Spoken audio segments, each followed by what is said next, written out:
Thank you, Donna. Thank you, Jackie. I'm really excited to be here today. So I am going to talk a little bit about my career and some of the fun and lucky opportunities that I've had. But then I'd be really excited to just have a conversation and get questions from you all. So, but I'll kick it off by talking a little bit about some of the things that I've had the opportunity to do along the way. Going way back to before I was born, my father immigrated to this country from Colombia. He came here with $20 in his pocket, and he knew 5 words of English. Oddly, one of those words was salmon.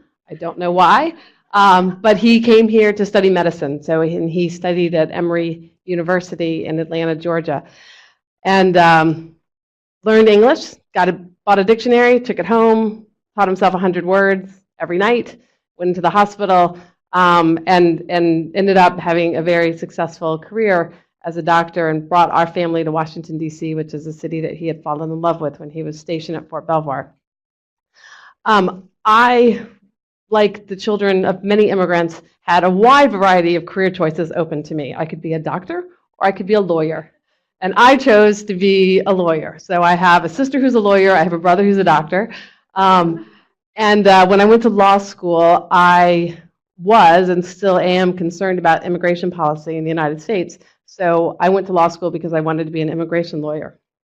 But what I found out very early in law school, in my first year of summer, in the summer after my first year of law school, is that while I cared and still care deeply about immigration policy, I did not actually want to be an immigration lawyer. I got a job in an immigration law firm, and about 3 weeks into that job, realized this was not what I wanted to do with my legal career. So in the first of what turned out to be many lucky chances in my career, I started cold calling government agencies to see if someone would take a law student who was willing to work for free. And it happened that one of the agencies I called was a department inside the massive Department of Commerce. And this department is called the National Telecommunications and Information Agency. And I didn't know anything about it. I was literally at this point I had somehow acquired a list of government agencies, and I was calling down that list to see who would pick up the phone. And I called a number of agencies that were not interested in bringing in some strange voice on the other side of the phone.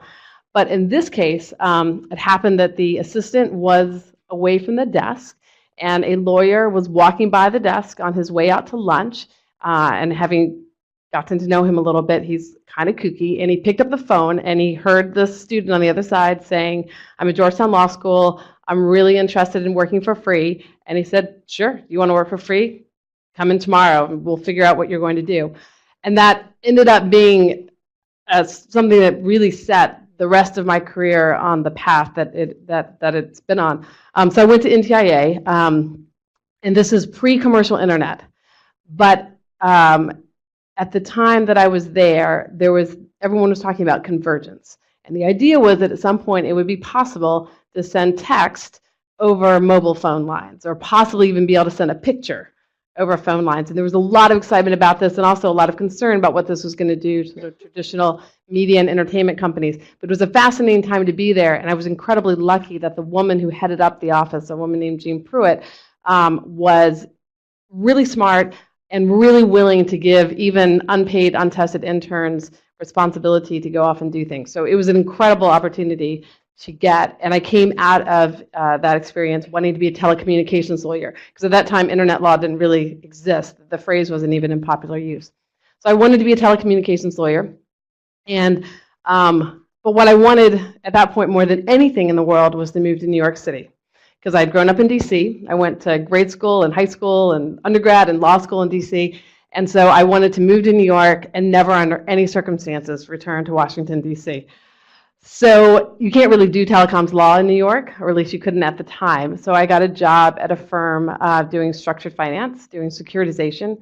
It was also a great experience, different than much of the rest of my career, but a really fantastic experience in lots of ways. But I knew it wasn't what I wanted to do long term. So I did it for a few years. It was actually really interesting. I learned a lot. And then I quit that job and moved to London to go to London School of Economics and get a master's in telecommunications law. That was my plan, because I knew I wanted to be a telecommunications lawyer, and I decided that I needed to go back to school to get a degree to do that. which was also partly just because I wanted to go back to school, and I decided it was important for me to do that in London, which was also partly just because I wanted to live in London. So I went to LSE.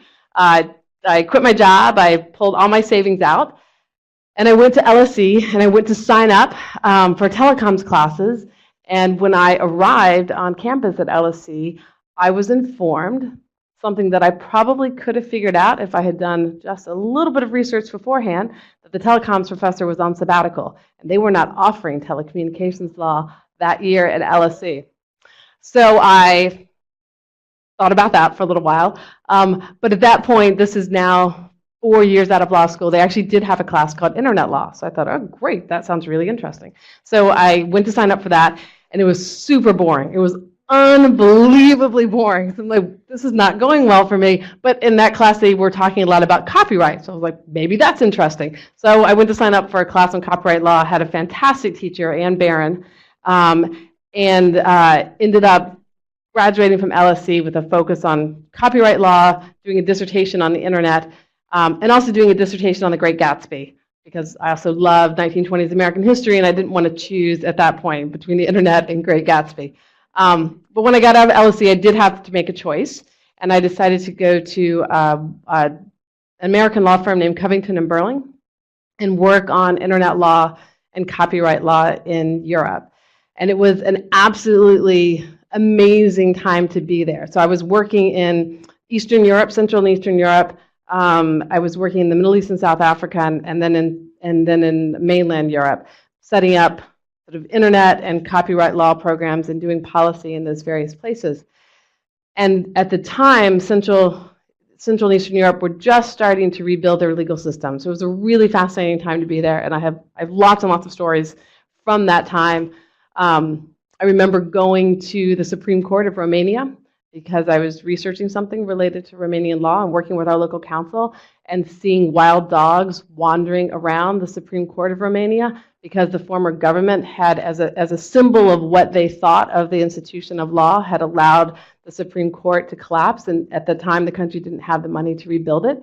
So there were massive, I mean, there were gaps in the floor that you had to jump over. There were literally dogs roaming the halls of the Supreme Court. It was their precedents were all kept in shoe boxes that they cut the ends off and then taped together and then written on 3x5 note cards. I remember being at a legal conference in Lithuania in the Baltics. It was a sort of a young lawyers type of conference, and my local counsel in Lithuania had asked me to join. So it was me, her, and my local counsel from Finland. And everyone at the conference assumed that we were prostitutes because we were the only 3 women there at the conference. We had, nope, we're not. We are also lawyers with you. I remember interviewing for local counsel in Russia and there was one counsel that we interviewed where we had to go through 3 bulletproof doors in order to get into the office where he was. And sitting there and interviewing him for this job, and he literally has a white fluffy cat in his office that he's stroking. I was like, are you kidding me? I mean, this is, so we ended up not hiring him for the job. I was working in South Africa when South Africa was coming out of apartheid and the legal system was adjusting to all of those changes. That was a really amazing experience. I was working in Zimbabwe, and when they were just starting to fall into the abyss that Robert Mugabe has led them into. So it was an amazing time to be there. The story I remember the most in some ways, it was a week after I started. I was going, my client said, we have a problem with our local counsel in the Czech Republic. We think he's embezzling funds from us. I need to go down there and fire him. Will you come with me as my lawyer? So I said, yeah, sure, of course. I'll go to Prague with you. So we walk into the office of this reputed to be former KGB officer who was embezzling funds. And my client sits down and turns to him and says, we have something to say to you. And then she turns to me and says, what would you like to say to our counsel? And I had not been expecting this at all. I just thought my job was sort of sit there and monitor. So I said, well, I think it's time. I think our relationship has run its course, and I think it's time for it to come to an end. And he started screaming. Then he started sobbing. And then he was sort of working himself way back up into a rage again. And my client turned to me. I'm a week into my job at Covington at this point. And my client turns to me and says, grab all the files you can from his desk and run. We both like grab files. We run out of his office. We're running down the streets of Prague. He's running after us screaming. And I'm thinking, what have I gotten myself into? This is not what I was expecting. But it was a great experience, and I learned a lot of things from that job. One, I learned that I actually like the unexpected. I like being in situations that can turn in many different ways. I learned that I like autonomy, and I like having the power to sort of chart a course and then follow it. And those are two important lessons that I learned from that job. I was incredibly fortunate that I got, when I was at Covington in London, I got a call from USTR, which are the president's trade negotiators, to come join the office at USTR. At the time, I didn't know that I was lucky. I was very ambivalent about taking the job. In fact, I remember I kept picking up the phone to accept the offer and then hanging up again, and picking up the phone and hanging up again, because I was so unsure if it was the right thing to do. I would love living in London. My plan had been to move from London to Hong Kong, and I was excited about that. But in the end, I figured I would try it. It seemed like it was something I hadn't done before, and it seemed like it might be exciting. So I figured I'll try it for a couple of years, and then I'll get back on track, and I'll come back to London and move to Hong Kong and do the other things that I had planned. So I said yes, which was a great decision, and USTR turned out to be an amazing experience, in part because I found representing the US government to be enormously gratifying. So it's your job, I think, when you're in public service, is to do what is best for the country as a whole. And that is an enormous responsibility, but it's also incredibly gratifying. And so at that job, I traveled all around the world representing the US government, and trying to do what was best for US citizens around the world.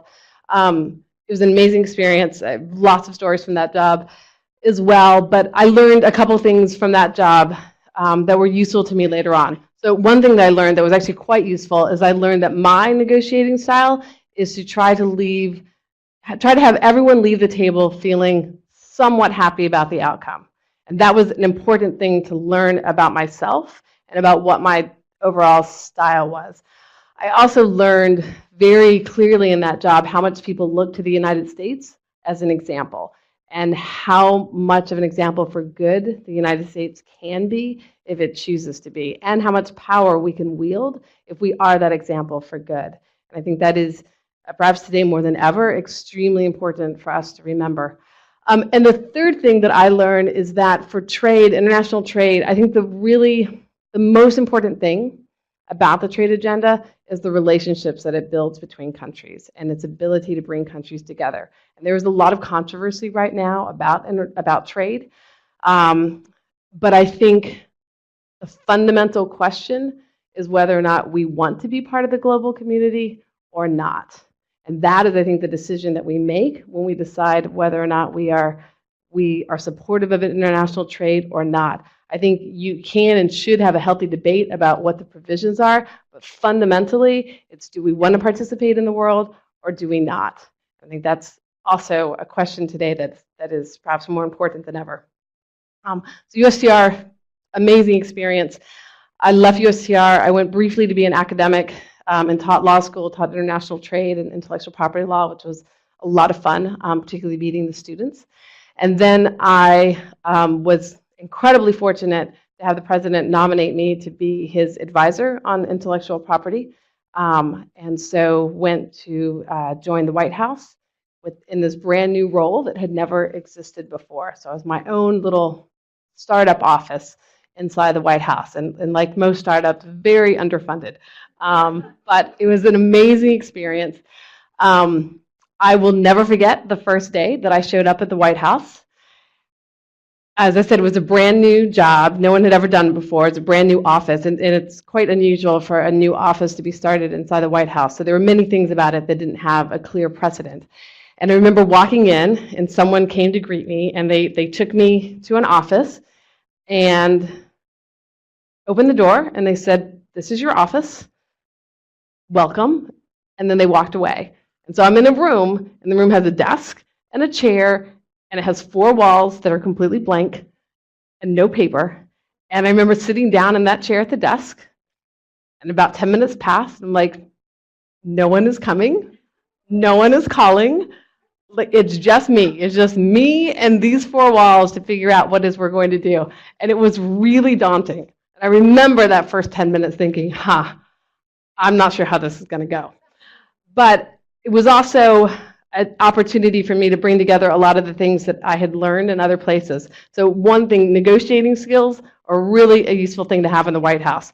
So having those and understanding what my style was a really useful thing to know. One, being autonomous. I mean, I realized after that first 15 minutes, it was actually an incredible gift. I had a brand new office. It had no legacy. It had no agenda, and that meant it was up to me to figure out what the agenda was going to be, what the priorities for the administration were going to be, what our success metrics were going to be, how we were going to interact with the public. There was nothing existed, and I got to make it all up. And that was an incredible opportunity once I sort of accepted it as liberating as opposed to daunting. The fact that I liked being in positions that were unexpected was also a real help. Being in the White House, you never know what is going to happen 10 minutes from that moment. So that was very helpful. And knowing the example that the United States is, and always trying to be mindful of the example that my office was setting and that the White House was setting, and how important it was that we be the best example that we can be, was a very important thing to have in that job. So it was an amazing opportunity. I left the White House to come have the fabulous job that I have now, representing the software industry around the world. It has a lot of the things that have been important to me in my career, including it's very international, so I'm on the road all the time talking to governments around the world. And it is, I think, it's an industry, you all know this, that is changing how we live in so many ways. So being part of making sure that there's an environment created that really supports innovation, but that software is being created that in a way that has a positive impact on society is incredibly important, and is a big reason that I enjoy the job that I have today. So I've been incredibly fortunate. I've had a really great career, many sort of lucky things that happened along the way to make all those pieces fall into place. But that's kind of a brief overview of how I got to this moment. So I'm happy I can talk more, but I'd actually, if people have questions, I'd love to get questions and hear about what's on your mind.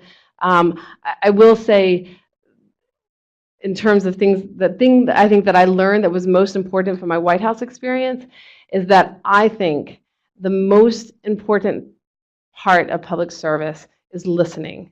Listening to what the citizens are thinking, listening to what stakeholders are thinking, and really trying to take that into account. And I think if governments are doing their job, it's because they are listening and understanding and taking that into account. That doesn't mean governments will be able to accommodate every point of view that is out there, but I think it's incredibly important that they take the time to really listen and understand what those are, and then come up with what they believe is the best policy for the country as a whole. And I think at this moment in time, there's much more listening and understanding that needs to be done. So with that, I would love to get questions. So you mentioned your role at the White House was brand new. You were starting from scratch. As you progressed in the administration, were you working with similarly new organizations in other governments? Were you working with completely different people who kind of had no idea what you and your group were doing? How did you relate to and work with, the governments of other countries? That is a great question, and the answer is the second thing. So no one had the position. It was a brand new position for the U.S. government, and no other country had a position like it. And many governments around the world are fairly structured in the way that they want to interact with their counterparts from other governments. So it's actually a great and very insightful question, and it was sometimes a challenge to figure out who could be the best single interlocutor in other governments for me to interact with. I mean, a big part of my job was to bring together all the agencies and make sure they were kind of working together in a way that was cooperative and supportive of where the administration was. So I worked with 17 agencies of the federal government. So sometimes what I had to do with other governments is go meet, literally with their equivalent of 17 agencies because they didn't have a function. There were other governments where they would sort of put together 2 or 3 people that they felt would, as a composite, be a counterpart. That's a great question, and it was a challenge with every. I mean, it was always a challenge that we managed to overcome and figure it out. But there was no clear counterpart, and different governments came up with different ways to try to interact with that. Often, what they would do is have my counterpart be someone in their equivalent of the White House, and then have that person supported with people from the various agencies that worked on innovation issues.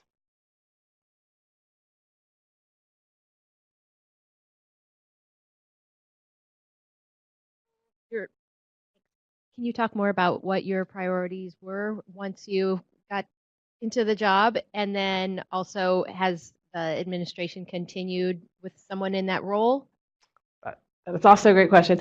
Yes, so my priorities were, one, I wanted to try to make sure that all the agencies were on the same page, which is not necessarily an easy thing to do. I mean, I think we did a kind of a head count, and so of the 17 federal agencies that work on intellectual property in one way or another, and the 100,000 people inside the federal government that touch intellectual property as part of their equities, part of it was to try to make sure that everyone understood what the priorities were, but were often also on board with what the priorities were, and then we're going to move them forward. And that was an extensive process. For one thing, everything I did at the beginning was by definition someone else's turf, because it was an office that hadn't existed before. So it was either was or was viewed as someone else's turf. So the first 6 months that I spent in the White House, I spent, I would say, 80% of my day fighting turf battles or political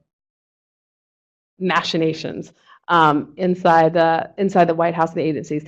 But as part of that, it wasn't just fighting them, it was also trying to help them understand what the office is supposed to do. And at the end of the day, the office is really supposed to champion them and make it easier for the agencies to do what they did well. And sometimes that did mean telling agencies, you don't do this part of it particularly well, and you should let this other agency take the lead here. But often it was also giving them support for what they did do well and trying to make sure that they had the tools to do it. And I think eventually, because this is really how I took the job, the agencies realized I was more there to champion them than to take from them, and to try to help them and help all of us collectively be as effective as we could be. And so while it took time, and there were definitely some tough conversations along the way, the 6 months that I put into doing that really paid off long term in terms of getting the entire federal government really supportive of the agenda that we put together. And I will also say it wasn't just proving to them that I was going to support them. They also had good points. I mean, it was important to me, as I was saying before, to come into the job with trying to put aside whatever preconceived notions I had as much as possible and really listen to the agencies that had been on the ground doing the work and understand what it was that they were facing and the obstacles that were in their way and what they thought was important, and take that on board. And again, you have to make choices ultimately. And so not every point of view, not every single thing is going to be able to be achieved and accommodated. But by doing that, it made the strategy that we put together for the administration, for the White House, so much richer, because it had the benefit of all this expertise from the agencies, and it had the benefit of getting the agencies very much on board. In terms of priorities, one thing that was very important to me is that we try to focus on what I viewed as the biggest harms. So we spent a lot of time on economic espionage and trade secret theft. Either corporate economic espionage or economic espionage from nation states.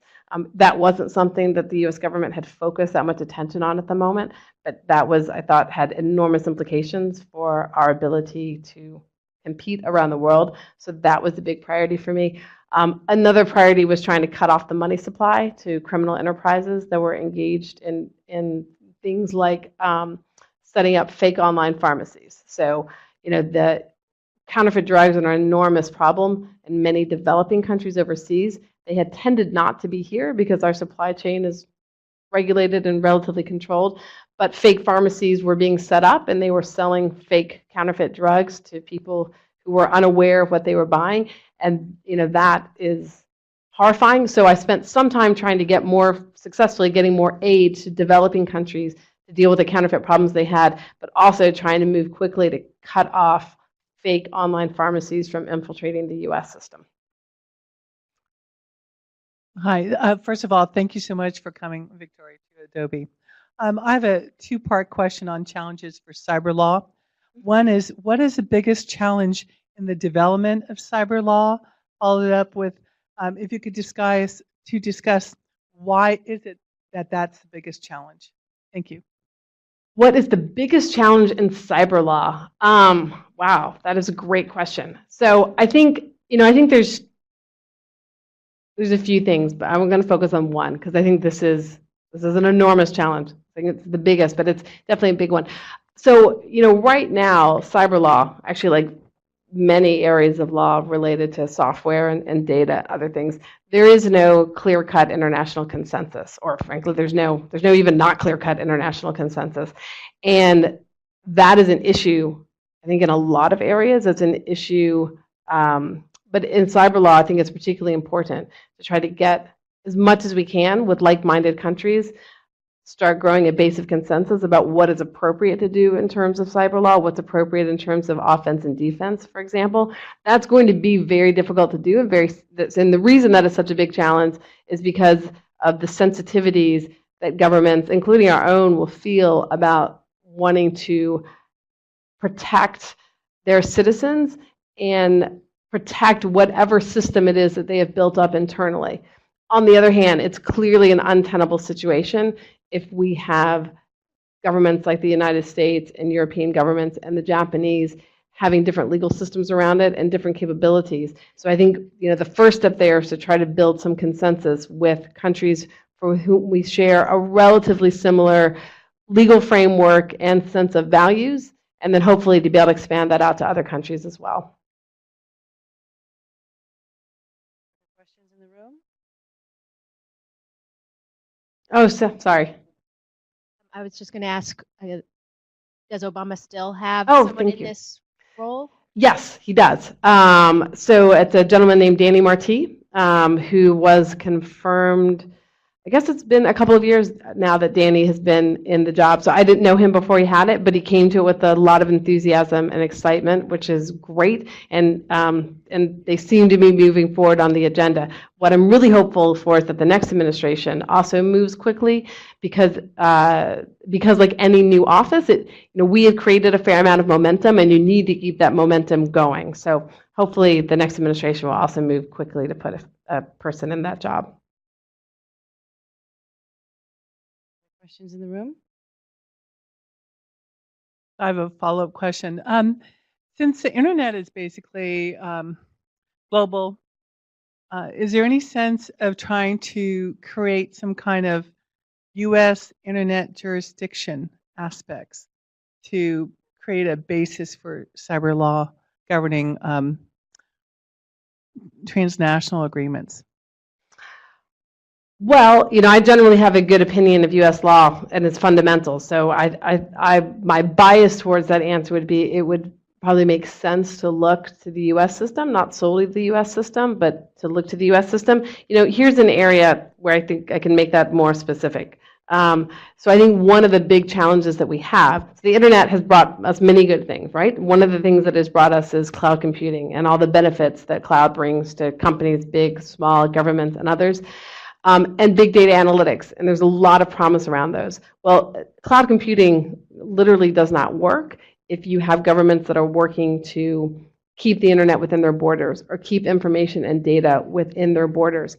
And right now, there's no international system that says that's an inappropriate thing to do. So in other areas, there are international rules that govern it. There are no international rules around how data can move across borders. And so therefore, if Russia or other governments move forward and say, we want to have an internet that is where information is locked inside of our country, essentially it's not the internet, but if we want to create a system like that, there's no international legal framework that tells them that's an inappropriate thing to do. And there's really nothing the United States, there's no leverage the United States government has to point to say that's an inappropriate thing to do. So that is one data policy, I think, is one aspect of internet policy, but I flag it because I think it's very timely. It's not just Russia. Europe has also been talking about putting policies in place that would create European fortresses, which would mandate where data centers are located or where information has to stay.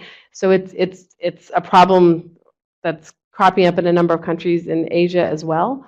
So, and I think one of the things that would help is if there was some sort of international framework, and I would suggest that the US system is a good system and should be one of the things that's looked to if we're putting together an international set of rules. Now, the US system is not perfect, and not to get too geeky in this country, in this discussion, but the US system is certainly not perfect. There are a number of ways where we need to modernize our own laws, and my organization and others have been talking to Congress about the need to update laws around, for example, how law enforcement gets access to data and what the appropriate rules are around that. So I'm not saying that our system is perfect, far from it. I think actually the US system has a number of areas where it could definitely be improved. But I think with those improvements, the US system would be a good basis, and I think we should be reaching out, the US government should be reaching out to governments around the world to see if they can come up with some default consensus rule that the internet should remain open, for example, or that data should be allowed to move back and forth across borders. You just touched on this a second ago. What is the BSA's relationship with the U.S. government or other international governments? Because you mentioned that you're working across dozens of countries. So yeah, how do you work with Congress or the administration or governments of other nations as far as legislation or innovating as far as what are the policies that are in place and what do they mean? So we work with the U.S. government, we work with Congress and the administration, but as you said, we work with governments around the world. So we have offices in Brussels that work with the European Commission and also work with the governments of Germany and UK and France. We work with the governments of Japan and Korea and China and Brazil and Mexico and a number of other countries sort of as needs arise because of the fact that the companies we represent are global issues, and many of the issues that we work on are default global issues. In other words, if policy in the United States changes, it has an impact on other countries and vice versa. So we work with those governments by going to talk to them and explaining what we think is a good and reasonable position and why we think it's a good and reasonable position and what it could do to help innovation flourish. So part of it is talking to them about specific policies, why it's a good idea not to mandate where data centers are located, or why it's a good idea that data can flow back and forth across borders. And then part of it is also educating governments about what software is and what software does. So, it is, people laugh when I say this, but there are members of Congress that hear the word software and they think of a floppy disk because it is not their world, their daily experience, to be interacting with software and technology. And so there are some significant education gaps. And so part of what we do is try to explain to policymakers around the world, this is where the industry is right now. And therefore, this is why data is so important to the industry. These are the amazing things that the industry is doing and what they're letting farmers do, what they're letting scientists do, medical researchers, astronauts, and just help people understand what the industry is doing so they understand why these policies are important.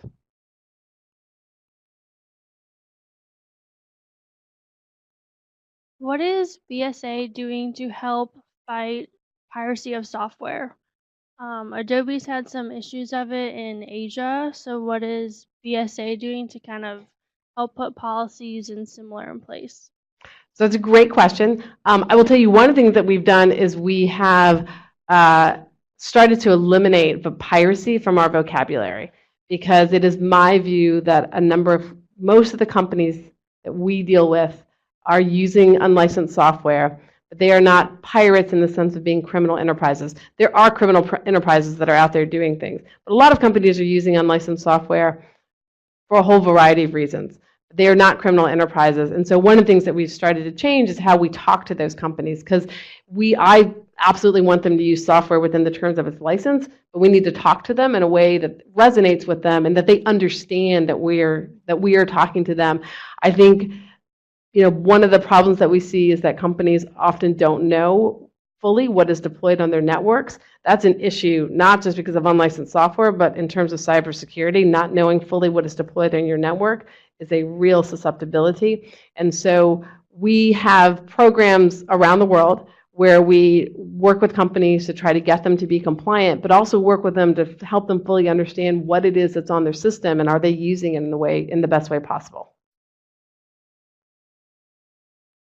Can you talk a little bit about how the different privacy laws affect what you're trying to do? Yes, so a couple of things. So you phrase it as different privacy laws, and that's a fantastic way to set up the question, because one of the problems that we have is that there are many different privacy laws and regimes around the world, and it is challenging to work in an environment where there is a significant lack of harmonization. So one of the things that we would like to see happen is that governments start to harmonize how their privacy laws work. I think our companies are very supportive of privacy. Many of our companies are out on the forefront of fighting for privacy, but it is still a challenge if you have significantly different legal regimes. So trying to move governments around the world to a place where their legal regimes are very supportive of privacy, but are more similar, I think would be very helpful. As a practical example of that, there was a case which you may have heard of. There was a mechanism that allowed data to move back and forth between the United States and Europe.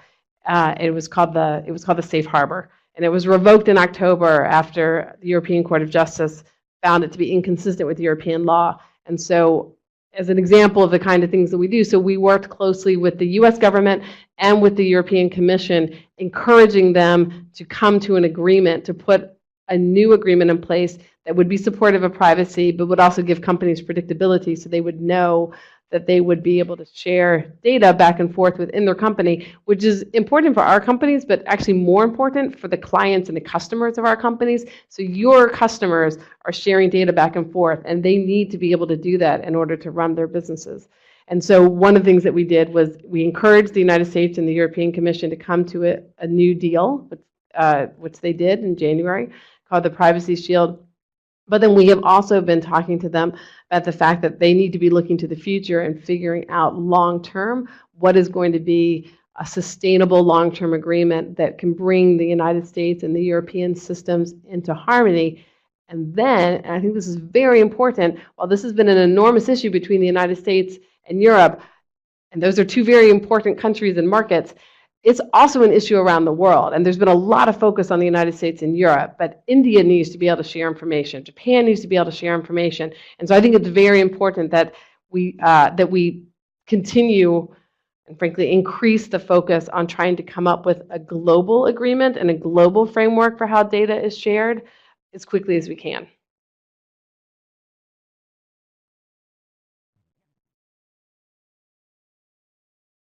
Hi. Can you shed more light about how BSA is involved in the Girls Who Code or STEM projects and what they do? Sure, Yeah. I'd be delighted to. As you probably know, we have a real labor pipeline issue in the United States, in the software industry. So we have more jobs than we can fill, and these are good jobs. So there is a, just from the perspective of the industry, we need to get more young people into coding, right? To fill the jobs that we have so that our companies can go on to make the amazing products that they do. But I think it is also incredibly important that we have more girls going into coding. And I feel very strongly that if we have more young women becoming software engineer and writing code, that the software that we develop will be more creative, it will be more innovative, it will be more secure. So I think just in terms of making sure that our companies are doing the best that they can possibly do, it's incredibly important to get more young girls into coding. I also think in addition to that, technology and software is changing our lives in so many ways. It is having such a big impact on our society, both in big ways and in how we live our daily lives every day.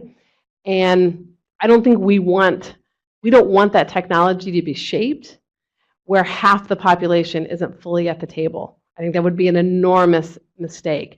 And I think software and data and other things are advanced, but we're still kind of at the beginning, I think, of where the future is going to take us. And so I think it's really important to have women sitting at that table now as technology and software is being designed. So one of the things that we have done is as Donna mentioned, we sponsored the DC launch of Girls Who Code. And we have now done that 2 years in a row. It's a fantastic program. I know Adobe supports the program as well. It's really incredible experience to watch the girls come into the program. Most of the girls have had no experience in coding at all when they've come in. Girls Who Code makes a real effort to bring in girls from across the DC community and gives them this experience. And it's really phenomenal to watch what the change over the course of the 7-week program. So they come into the program, most of them having had no experience at all, and they come out of the program and they have built apps, they've built websites, they've programmed robots to dance, they've learned how to do these incredible things, but they've also gained so much confidence in learning this new skill. And one of the things that I tell them is, look, we need more software engineers, so it would be great if you all become software engineers, but everyone needs to follow what they really care about. And if you decide that's not for you, if nothing else, you will have learned a new way of making decisions. And that is very important and a skill that will come in handy wherever your career takes you. And I think just having the confidence to go into a room and learn how to do something that you didn't know before, that's an invaluable experience. So it's been really gratifying to support the program. It's actually a great segue into a question that I have. I have the microphone. So that's great. So Girls Who Code are, school-age girls, and fabulous program. We love it here. What, as a president and CEO yourself at a very young age, I might add, what recommendations do you have for women in their 20s and 30s who want to aspire to be leaders in their chosen fields? So I could answer that question in 2 different ways. I could answer it sort of the advice that I would just give to young people generally that want to be leaders, but I could also talk about something that's maybe more specifically directed at women. So maybe I'll do it in the more general way, and I can sort of follow up more specifically. But I think if you want to be a leader, and regardless, frankly, if you're male or female, this is the advice that I would give you. One is, I think, always try to, it's very practical, always try to hire people that are smarter and know more and are ambitious. There's sort of a trope out there that you shouldn't hire someone who wants your job, or you shouldn't hire people that, and I just think that is completely wrong-headed. First of all, you will shine at your job if your team is really fantastic. So it is completely in your interest to go out and try to find the best and the smartest people.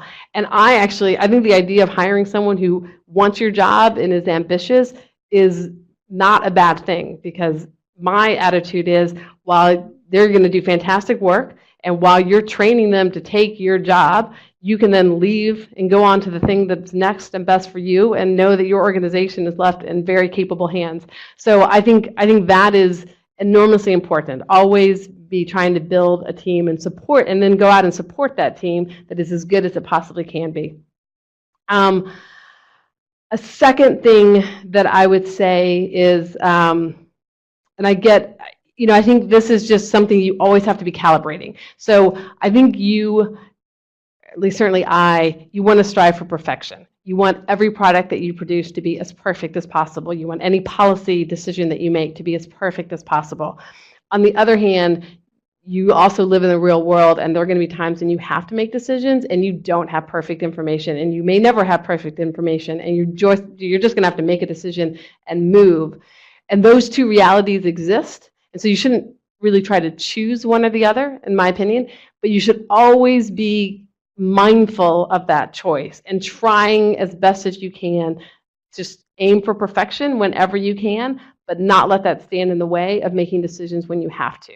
And so one of the things that I think about every day is, am I getting that calibration right? Am I pushing so that we are as ambitious and as best as we can be, while not holding us back from making decisions where sometimes you just have to make a decision and go. And some of those decisions are going to be wrong. And some of my decisions have been wrong. And I am sure I will make other decisions that are wrong. And that will be okay.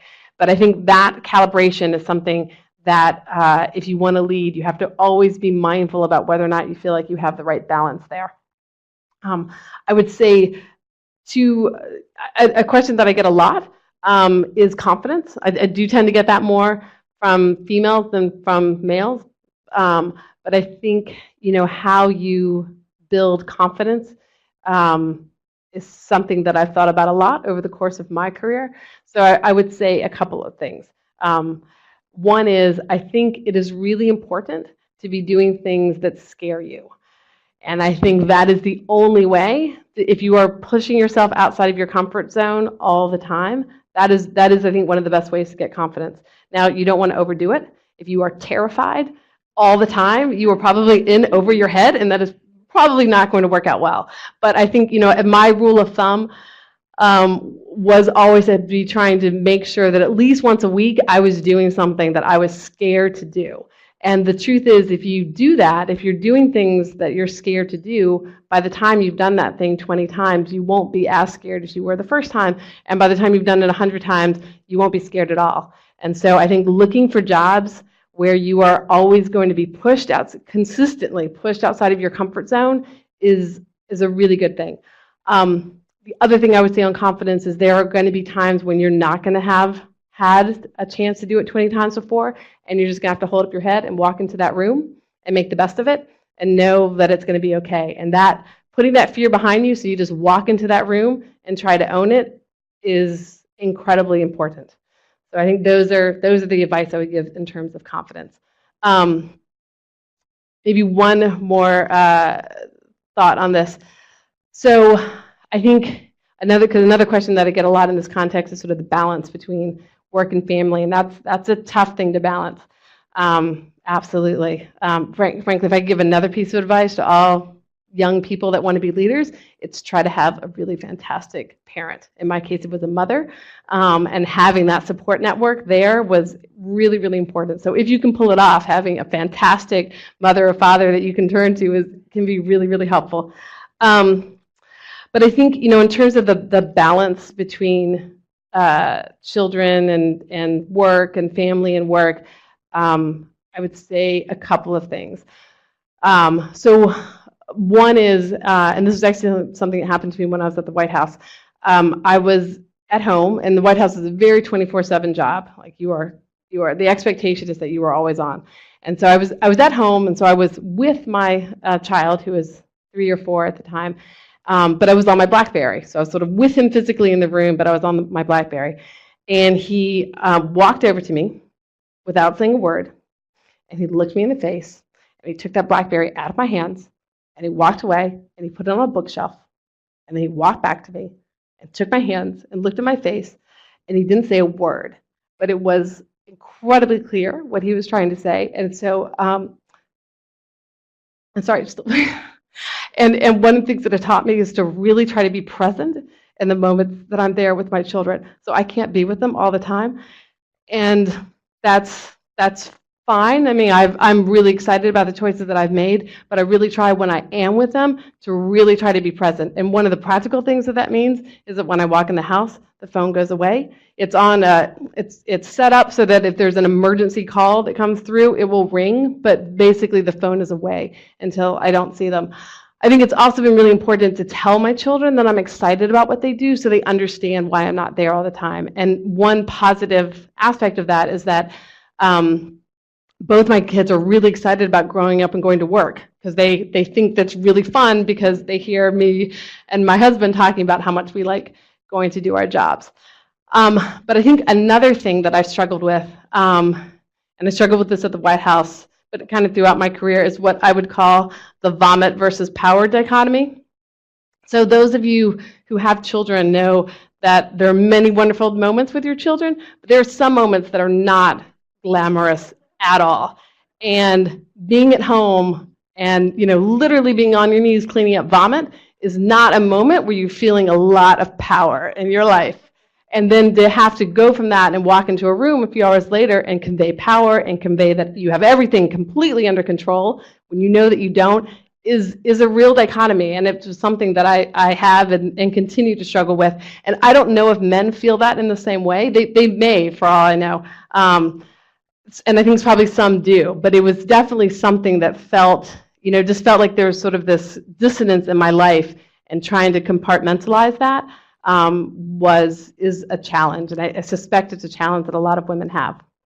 However, I will end this on a more upbeat note by telling one story where I had a unique advantage in being a woman, and this is a story about being at USTR. So when I was at USTR, we were negotiating a trade agreement with Korea, and I had sold my boss, the USTR, on a negotiation strategy which basically was don't concede anything to the end. So make no compromises, just hold on to everything at the end. And because the way my chapter intellectual property worked, it was always the US who wanted things. No other country would want things. So either because they didn't want them or just as a negotiating tactic, they would never agree to things. And so I said, at the very end of the day, I know where we'll go. I know what our defaults are. I know how we can get to a compromise, but don't give up anything at the end. We should just hold on. We should hold on to it all, essentially. That was the essence of my negotiating strategy. And he and others were very nervous about this negotiating strategy because you're trying to close a deal and you're looking, the way trade agreements are set up, there's 15 or so chapters. They all have issues in them. And so if you're sitting on top of that, if you're the USTR, if you're the head of the agency, you're trying, as you would imagine, to get as many issues closed out as you can. And so you're looking at one chapter, it has 2 open issues, and 1 open issue, 3 open issues, and then you get to Victoria's chapter and there's 20 open issues. Like, it seems like that's a problem. But I was sure that this was gonna pay off in the end. So when the agreement was really about to close, there was a congressional deadline. It meant we absolutely had to close by midnight on a certain day. We were about 6 days away from that day. My boss came to me and said, "You are 8 months pregnant," which I was. I was 8 months and a week pregnant. And he said, "But you have sold me on this strategy, so you need to fly to Seoul and close it, because I've had your back while everyone else has wanted you to close, so you need to go close it," which I thought was reasonable. But I hadn't been the day-to-day. I'd been overseeing the negotiations, but I hadn't been the day-to-day negotiator. So the Koreans hadn't seen me in a long time. So when I walked into the room in Seoul, I was huge. I'm also not like a skinny pregnant person. I was like an enormous pregnant person. And the other delegation, which were all male, you could see they were like, and so we're sitting at the table, and it's 4 days of very intense negotiations. And there are times in negotiations where you get, upset or angry, either because you are or just because you're making a point. And every time I started to get upset, you could see the other side was like, no, like, don't get upset, don't get upset. And we closed on time. We closed 30 minutes before the congressional deadline, and we had the best chapter with the strongest provisions of any FTA that we negotiated in that time. And I do think that being 8 months, 1 week pregnant, walking into that room was a really powerful negotiating tactic, and not one that guys can do. That's awesome.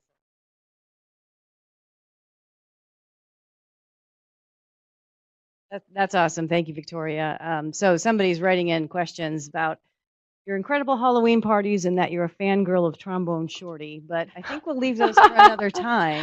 Well, my husband's from Louisiana. We're in New Orleans a lot. New Orleans is a city that really understands Halloween, yeah. And Trombone Shorty is a genius. So I don't know who that is writing in, but I think it's an awesome question.